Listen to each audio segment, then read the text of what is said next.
क्या आप अपनी किसी भी परेशानी या मसले को हल करवाना चाहते हैं? बच्चों के भविष्य, रिलेशनशिप, करियर, बिजनेस, आने वाले कल या बीते हुए समय से संबंधित सभी सवालों के जवाब तुरंत पाइए।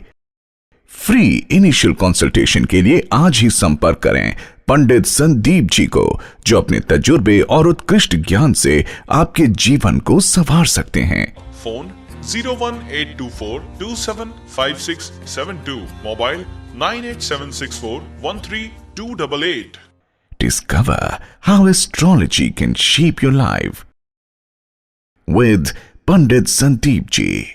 नमस्कार दोस्तों, आज हम बात करेंगे आपके नित्यक्रम को लेकर। भोलेनाथ को सभी जानते हैं कि देवों के देव महादेव, वह बहुत ही भोलेनाथ है। भगवान भोलेनाथ की कृपा जिस पर हो जाती है, माना जाता है कि उसका बेड़ा पार हो जाता है। सोमवार का दिन भगवान शिव को समर्पित है। जिन लोगों की कुंडली में चंद्रमा नीच का अथवा कमजोर अवस्था में है, उन्हें भगवान शिव की पूजा करने की भी सलाह दी जाती है।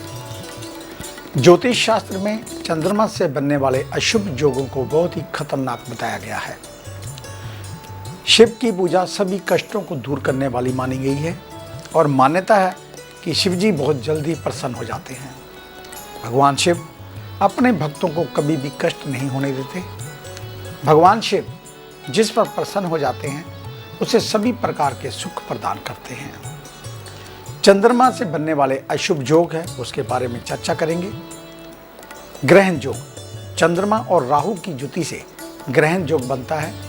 जिस व्यक्ति की कुंडली में ये योग होता है, उसे जीवन में कई वर्षों तक सफलता पाने के लिए संघर्ष करना पड़ता है और जीवन का बड़ा हिस्सा तनाव, विवाद और कलंक से गुजरता है। इस अशुभ योग का समय रहते समय उपाय कर लेना चाहिए, क्योंकि ये अशुभ योग धन, सेहत और संबंधों को प्रभावित कर सकता है। इसी प्रकार दूसरा योग है विष योग। ज्योतिष शास्त्र के अनुसार कुंडली में इस योग का निर्माण तब होता है जब चंद्रमा और शनि की युति या संबंध बनता है। चंद्रमा को अमृत के समान माना गया है और शनि की दृष्टि को क्रूर माना गया है। जब शनि की दृष्टि चंद्रमा पर पड़ती है तो विष योग का निर्माण होता है। इस अशुभ के होने के कारण व्यक्ति को अज्ञात डर, निराशा, गंभीर रोग आदि की समस्या होने की संभावनाएं बढ़ जाती हैं। कुंडली में जिस भाव में यह अशुभ योग बनता है, उस भाव को फलों को भी प्रभावित करता है।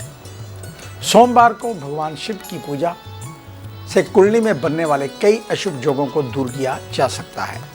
सोमवार को भगवान शिव का अभिषेक करने से मन को शांति मिलती है, ग्रहों की अशुभता भी दूर होती है। किस धातु के कलश से शिवलिंग पर दूध चढ़ाना चाहिए, इसके बारे में बात करेंगे। शास्त्रों के अनुसार पीतल के कलश से शिवलिंग पर दूध चढ़ाना सबसे उत्तम बताया गया है।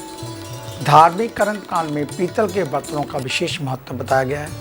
विवाह आदि के कार्यों में इसलिए पीतल के बर्तनों का प्रयोग किया जाता है।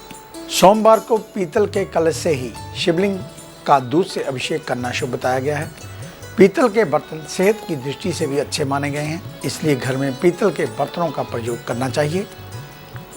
और साथ में ही अगर आप समर्थावान हैं तो आप चांदी के बर्तनों का इस्तेमाल भी कर सकते हैं, क्योंकि चांदी जो है चंद्रमा का धातु है।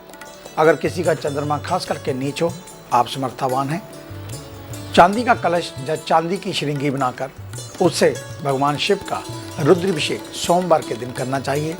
इससे आपको मानसिक संताप से जो है छुटकारा मिलेगा और आपके कुंडली में जो ग्रह खराब है वो सही दिशा और सही जगह पर आने लगेंगे। क्या आप अपनी किसी भी परेशानी या मसले को हल करवाना चाहते हैं? बच्चों के भविष्य, रिलेशनशिप, करियर, बिजनेस, आने वाले कल या बीते हुए समय से संबंधित सभी सवालों के जवाब तुरंत पाइए। फ्री इनिशियल कंसल्टेशन के लिए आज ही संपर्क करें पंडित संदीप जी को, जो अपने तजुर्बे और उत्कृष्ट ज्ञान से आपके जीवन को संवार सकते हैं। Phone 01824275672, mobile 9876413288। Discover how astrology can shape your life with Pandit Sandeep Ji.